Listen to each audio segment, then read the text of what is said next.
Peoples party के chairman Bilawal Bhutto ने कहा है कि बजट में पीटीआई अरकान असम्बली को अरबों रुपए से नवाजने का मंसूबा बन रहा है।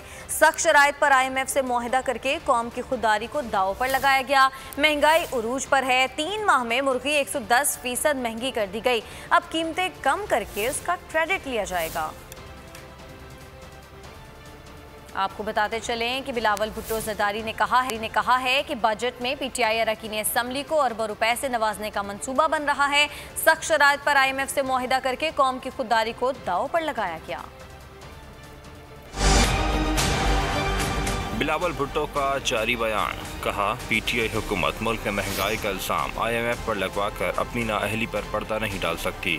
3 माह में मुर्गी 110% महंगी हुई। अशराफिया ने अरबों रुपए कमा लिए। उनका कहना था अरकान असम्बली को बजट में 96 अरब फंड्स देने का मंसूबा अवाम दुश्मन है।